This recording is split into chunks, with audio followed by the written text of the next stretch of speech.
हे देवी माँ, आपने रूप बदलते हुए बड़े से बड़े महासुरों का संहार किया है। आपके हाथों में अस्त्र शस्त्र देखकर दिल आपसे गुहार करता है।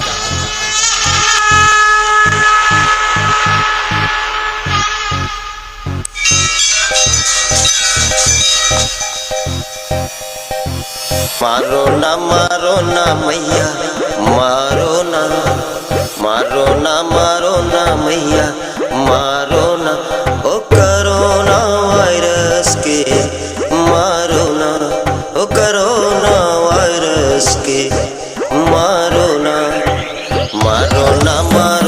मैया, मारो ना ओहो, मारो ना मैया, मारो ना ओ कोरोना वायरस के, मारो ना मैया, तारो ना मैया, तारो ना ओ विपत्तिया से जग के माँ, तारो ना मैया, मारो ना ओ विपत्तिया से जग के माँ, तारो ना। Presenting by Mawan. केहू के न मिले मैया पेट भर रोटी हो, पेट भर रोटी, पेट भर रोटी मिले नहीं केहू के आराम बिना गोदी, राम बिना गोदी, ओ आराम बिना गोदी। केहू के न मिले मैया पेट भर रोटी, मिले नहीं केहू के आराम बिना गोदी, आराम बिना गोदी। उबारो ना ओ मुसीबत से मैया, उबारो ना, मारो ना मैया, मारो ना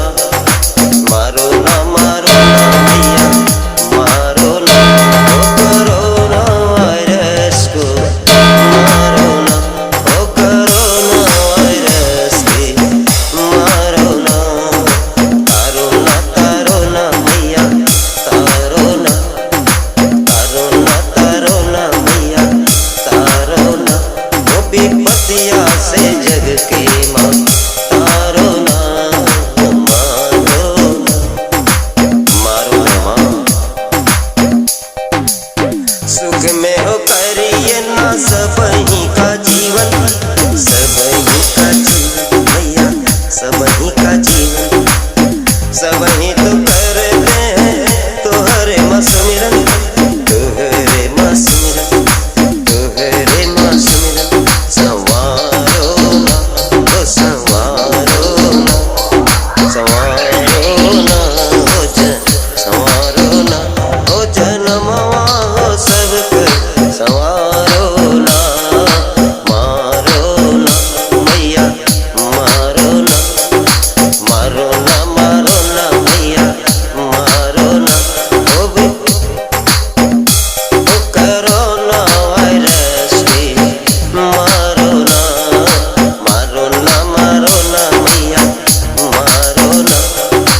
मारो ना मैया, मारो ना ओ कोरोना वायरस के माँ, मारो ना हर विपत्तिया से जग के माँ, तारो ना कोरोना वायरस के, मारो ना हर विपत्तिया से जग के माँ, तारो ना कोरोना वायरस के,